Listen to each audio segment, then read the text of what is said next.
Halo semuanya, bertemu lagi dengan saya Vida Mastrika. Kali ini saya akan menjelaskan tentang regresi linear. Nah, sebelumnya saya sudah membuat video tentang apa itu regresi. Silakan kalau yang belum menonton, klik linknya ada di description box. Langsung saja ke materi apa itu regresi linear.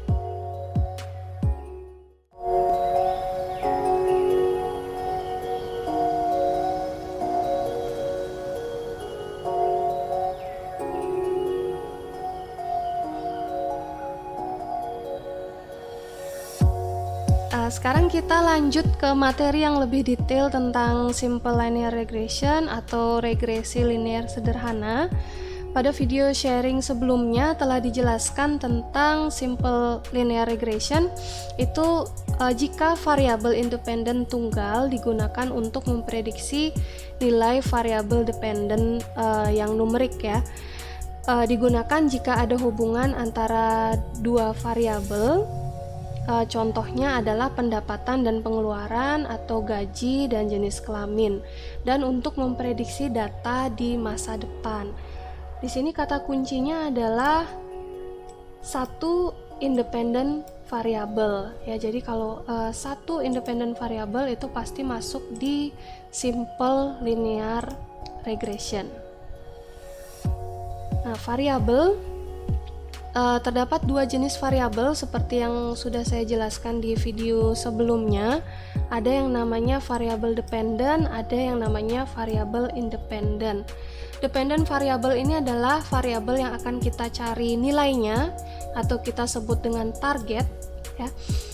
Nilainya ini bergantung pada sesuatu ini adalah independent variabel, dan nanti dalam persamaan kita lambangkan dengan Y. Di contoh pada video sebelumnya juga bisa kalian lihat lagi ya. Untuk variabel dependen itu ada pada sumbu Y.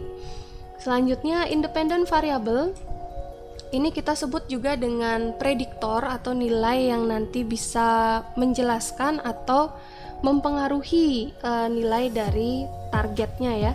Nilainya independen, tidak dipengaruhi sesuatu apapun. Nah, nanti dilambangkan dengan X. Kalau dilihat pada contoh saya pada video sebelumnya, itu variabel ini berada pada sumbu X. Persamaan linearnya Y itu sama dengan beta 0 ditambah beta 1 dikali dengan X. Y ini adalah dependent variable, apa yang nanti akan kita cari nilainya atau target. X ini adalah independent variable atau faktor yang mempengaruhinya. B0 ini adalah intercept atau konstan. Nah, apa itu intercept? Akan saya jelaskan selanjutnya ya. B1 atau beta 1 ini adalah koefisien dari X atau slope. Nah, ini diingat dulu, ada istilah intercept dan ada istilah slope. Di dalam penulisan persamaan B0 atau intercept atau slope itu ada juga yang menuliskannya dengan A. B1 intercept B1 atau slope itu ada yang menuliskannya hanya dengan B saja. Jadi tidak memakai beta 0, beta 1. Ada yang memakai hanya A dan B saja. Ya. Saya ingatkan lagi di sini kenapa disebut persamaan linear, karena persamaan tersebut merepresentasikan garis lurus jika digambarkan dalam plot 2 dimensi. Ya, contohnya adalah ini linear equation-nya dari persamaan yang tadi formatnya ada saya jelaskan sebelumnya. Y sama dengan beta 0 ditambah beta 1x, atau Y sama dengan A ditambah BX ya. Nah, seperti ini. A dan B-nya ini bisa diganti dengan nilai angka. Coba kita lihat di sini, saya contohkan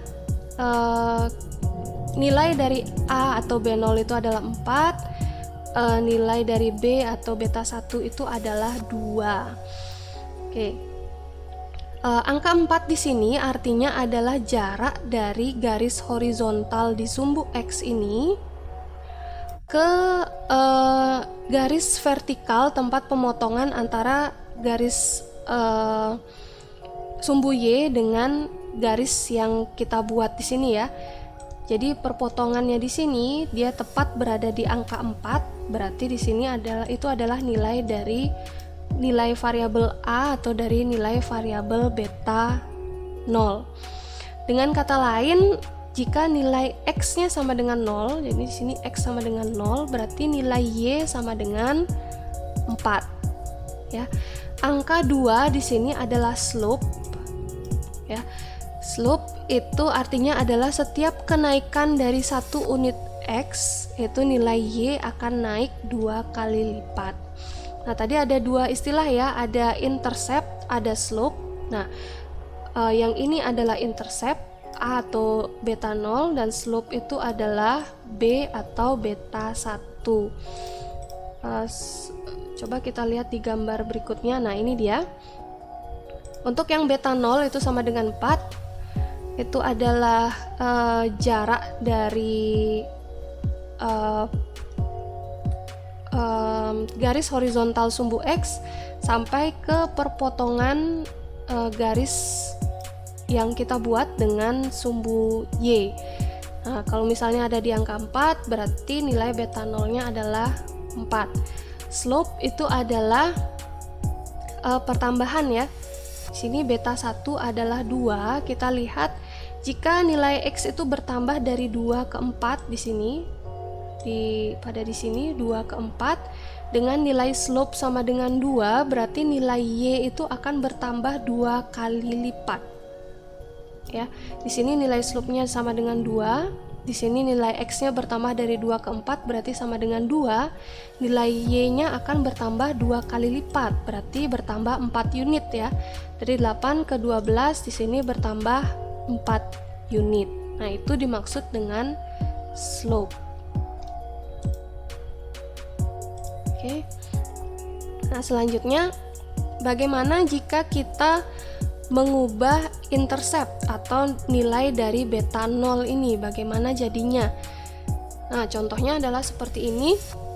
Grafiknya akan semakin jauh dari sumbu X jika kita menambah nilai beta 0. Di sini saya tambahkan menjadi 9 plus 2X, berarti kira-kira garisnya akan memotong di sini ya, angka 9.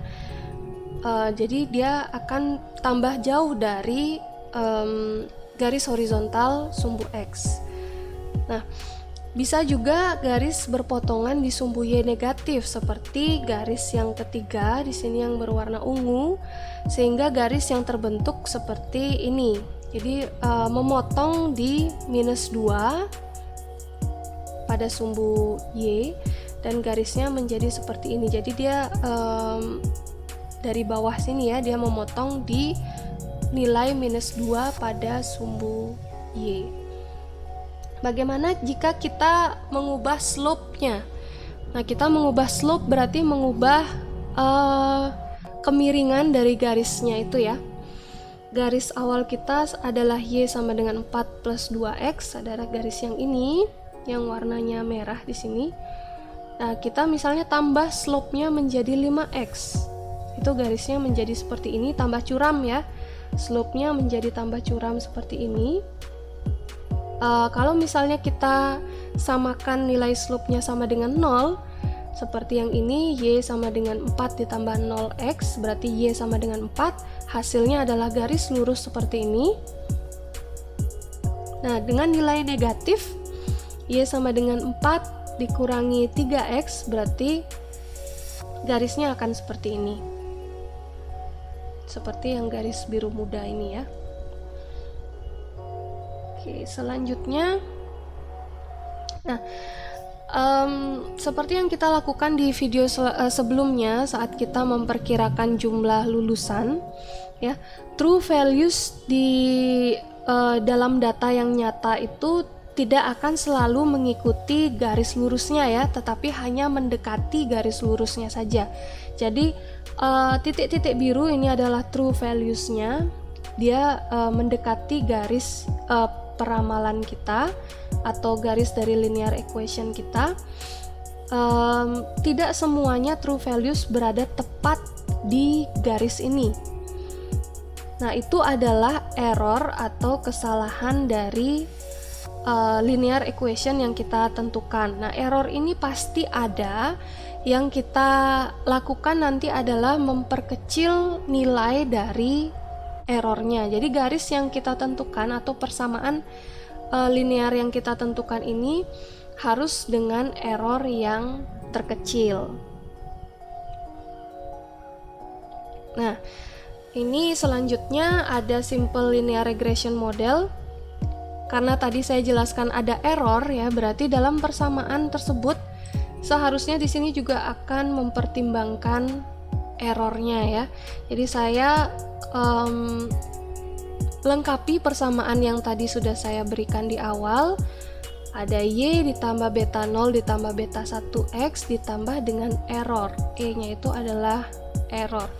Tetapi ada juga yang persamaan regresi yang menyatakan dengan lebih sederhana.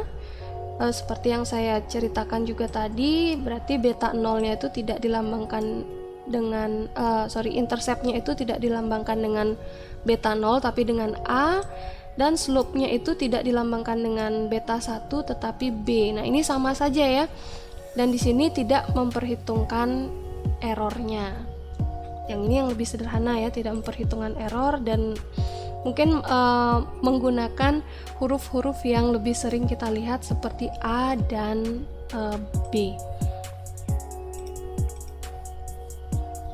Nah, untuk mencari slope atau nilai dari B1, ini adalah rumusnya. Slope itu adalah R ini adalah Pearson Correlation Coefficient. Ini nanti bisa digunakan dalam persamaan, bisa juga tidak. Dan selanjutnya dikalikan dengan standar deviasi dari Y dibagi dengan standar deviasi dari X.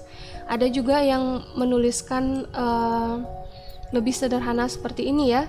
Jadi nilai B atau slope-nya itu adalah bisa dihitung dengan rumus ini.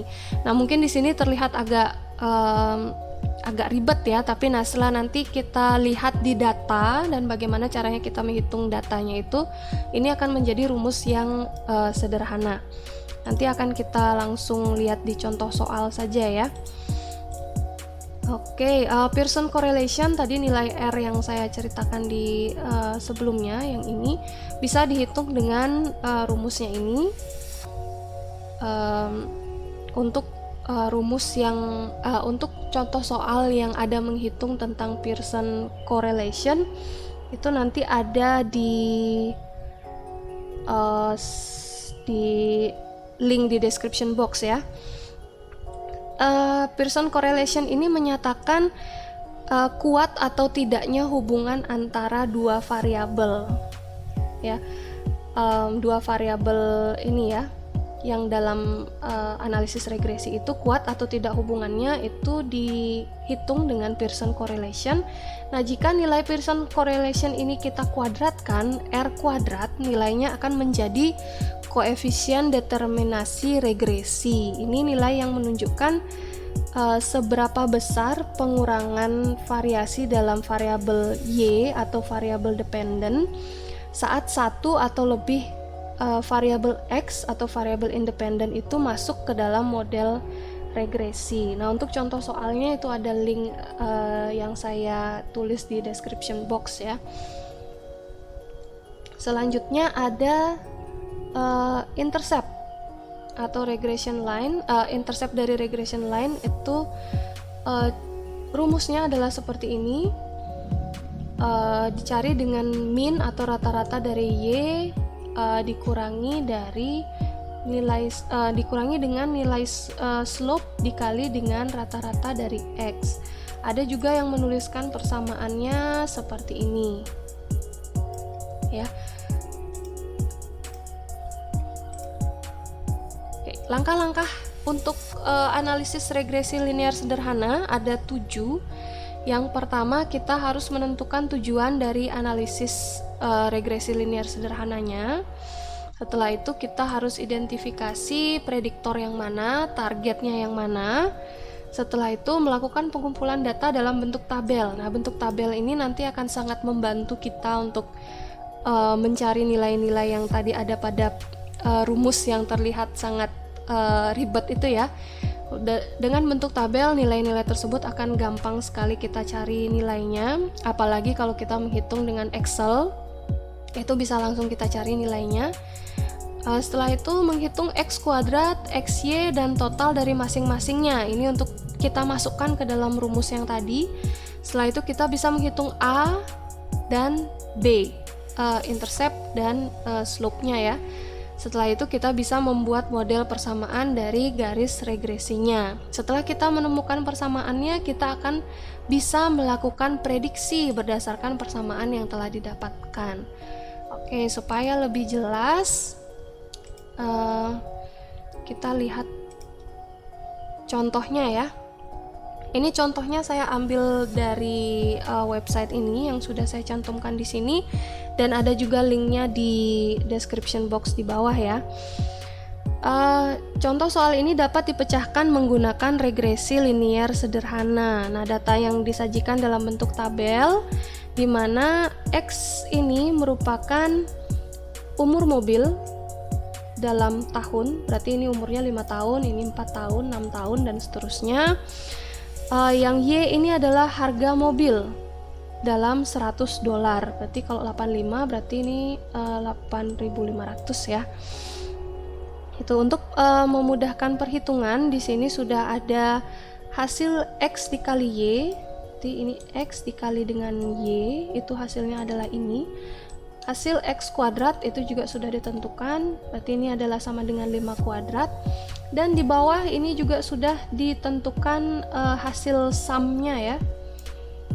Berarti sum dari semua data X adalah 58, sum dari semua harga mobil adalah 975. Ini adalah sum dari XY, dan ini adalah sum dari X kuadrat.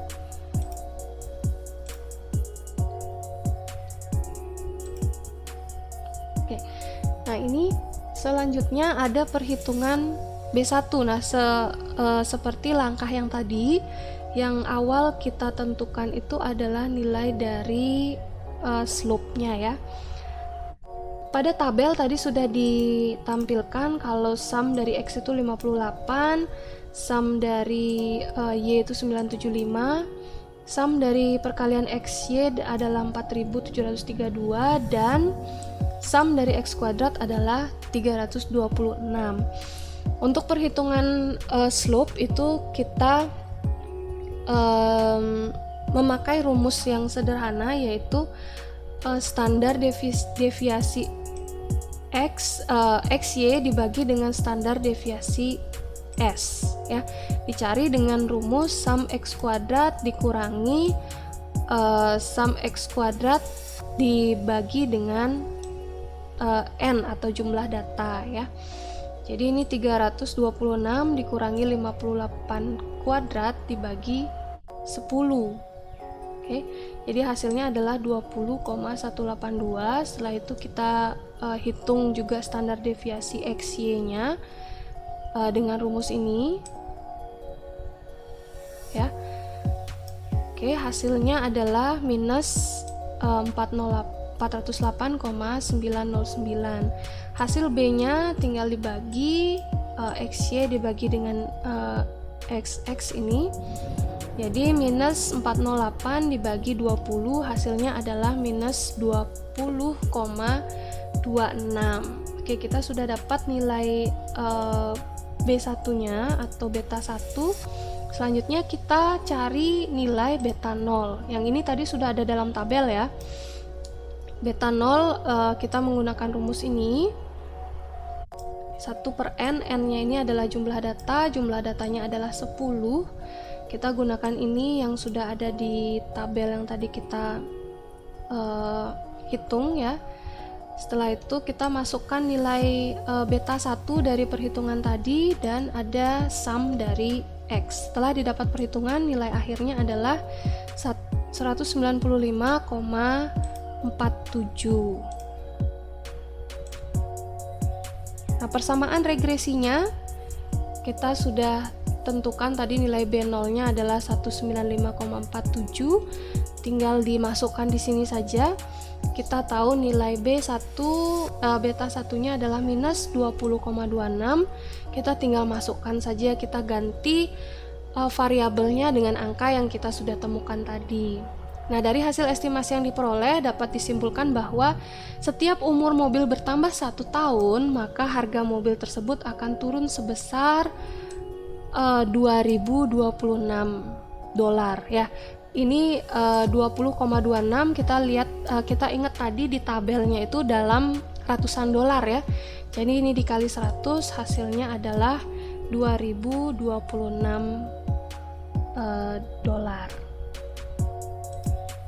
Nah, selanjutnya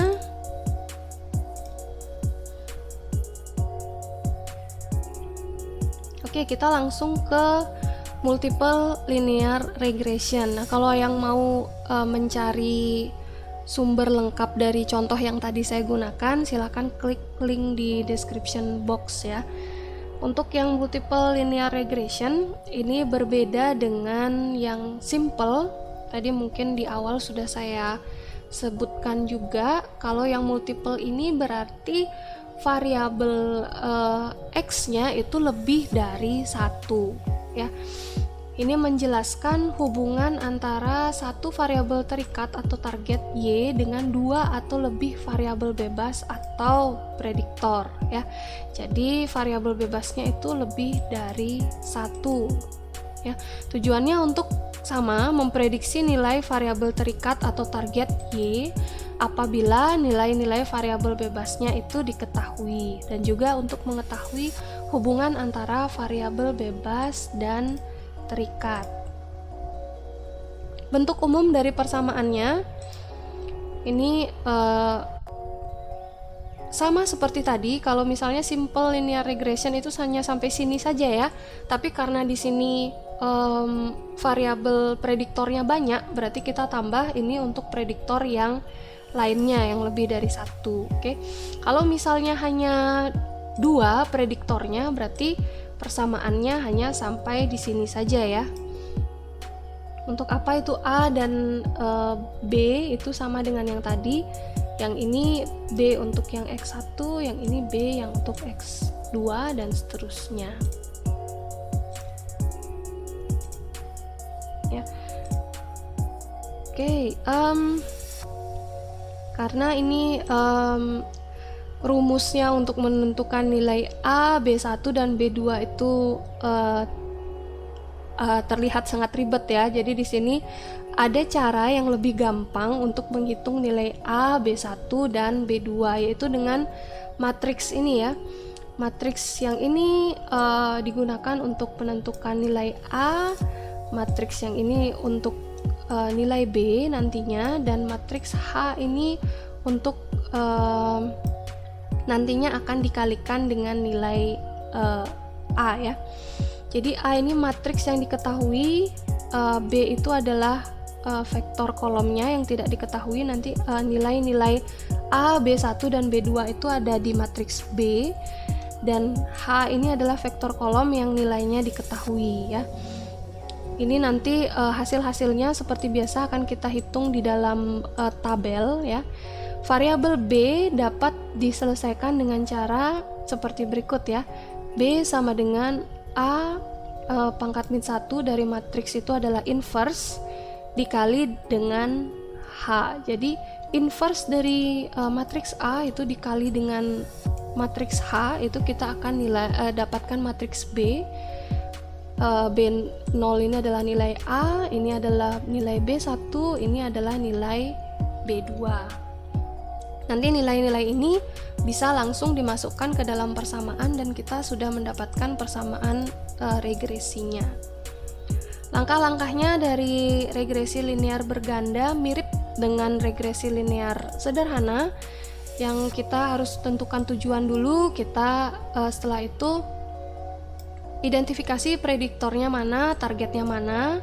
Setelah itu kita buat tabelnya, menghitung nilai dan total dari masing-masingnya. Setelah itu menghitung A1A, B1, B2 dan yang lainnya kalau ada lebih.